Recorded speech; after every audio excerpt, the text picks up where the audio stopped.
تقييم. كان سؤال كانت محطه اللي وضعنا فيها السؤال واش نستمروا ولا ما نستمروش، ماشي تقييم.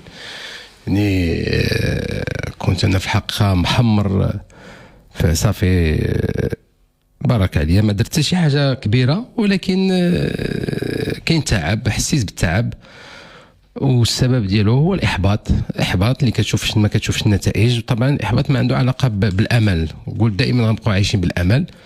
إن هذا هو السبب اللي خلاني نقول صافي بارك عليا، هو الاحباط، هو انني ما شفتش النتائج في بلادنا.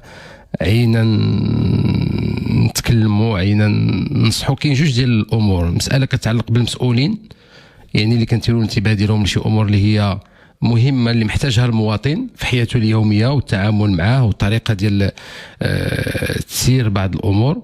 والحاجه الثانيه هو المواطن نفسه. اذا لا المسؤول كيسمع بديك النجاعه، داك الاذن الصاغيه اللي خصو يكون مفتوح ومنفتح على الاعلام، باش لا كانت شي حاجه ايجابيه يتوكل على الله ويجربها لان فيها مصلحه للمواطن. لا هو ذاك المسؤول لقيته يعني موجود، ولا المواطن حتى هو كنت تنظن انه حتى هو موجود. علاش؟ حيت لقيت المواطنين غاديين كيجريو مور التفاهه عمات لنا العينين، حتى وصلنا لترميز التافهين وتقزيم اصحاب العلم والمعرفه العلماء. ترميز يعني بالفرنسيه ليكونيزاسيون، ترجع بحال اونيكون، بحال شي حاجه رمزيه. التافه كتبقى عنده رمز، نجح، التافه نجح، حيت عندنا المعيار النجاح هو الفلوس. التافه دار الفلوس، اذا المواطنين كيشوفوا فيه نجح. فملي كتشوف هذا الشيء هذا تتعيا بحال كتبقى راسك كتقدف ضد التيار. وطبعا غادي يتعبك هذا الشيء هذا، ماشي بحال كنتي تتقذف والناس كيدفعوا معك. غادي كلنا غاديين في التيار وغادي ندافعين باش نوصلوا لواحد النتائج اللي هي طيبه لبلادنا وبالنسبه للمواطن المغربي. ولكن ملي لقيت الاجوبه ديال الناس، ملي شفت الشهادات ديالهم واستمعت لهم وقريت بعض التعاليق ديالهم، لقيت بانني كنت غلط. انا صاحبني المواطن ما تيحش بشنو تيدار وشنو تيتقال. باش قلت انا كنت تنظن بان المواطن كان غادي مع التفاهه.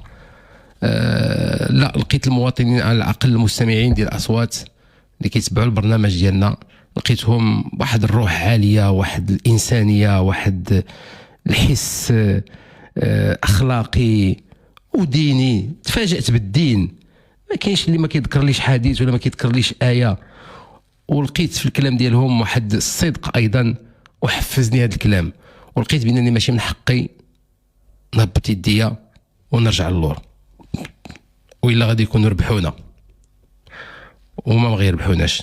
لان بفضل الله سبحانه وتعالى وفضل هذه الشهادات ديالكم عليا، عرفت بان غادي نديروا اليد في اليد وغادي نستمروا ان شاء الله، وغادي نوصلوا لنتائج، وغنعيشوا على الامل.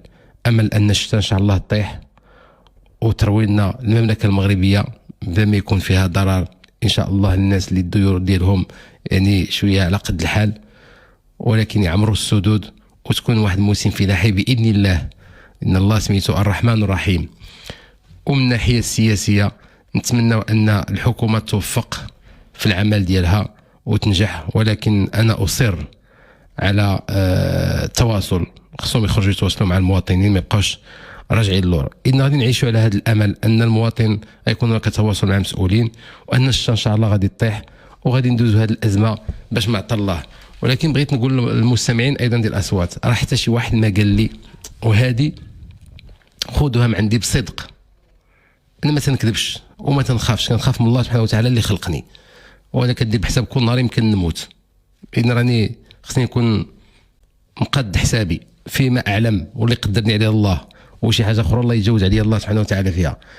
ما تنخافش وتنقول داكشي اللي كنحس به، وثقوا بيا ملي تنقول لكم بلادنا مازال فيها الخير بكل شيء لها، بمسؤوليها، بمواطنيها، بشعبها، بكل شيء لها. وعلى راسنا صاحب جلاله نصره الله. مازال عندنا فينا الخير في هذه البلاد ان شاء الله، وغيكون الخير القدام. وحتى شي واحد ما جا قال لي حبس رجع للور، وقلت لكم ما عمر شي واحد قال لي ما تقولش، وانا ما عندي علاش نقول لكم شي حاجه اللي ما كايناش. ما عندي حتى شي فضل حتى شي ربح، كنقول لكم اللي كاين وانا فرحان بلادي لانها فيها التغيير.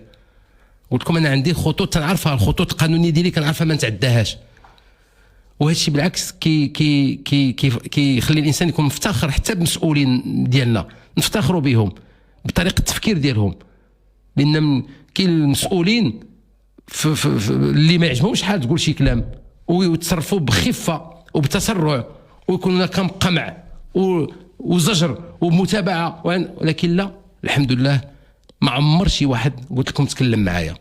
اذن هذا الشيء هذا كيستدعينا الى الافتخار، نفتخروا ببلادنا بان كاين هناك تقدم. هذا الشيء انا تنقول لكم انا تنعيشوا وتنحس به ولمستو، وكنحمد الله وتنشكروا عليه، وهذا الشيء بفضل الله وبفضل بزاف ديال الناس اللي ضحاو باش وصلنا اليوم فين وصلنا، وكاينه اراده ملكيه ايضا باش تكون هذه حريه التعبير.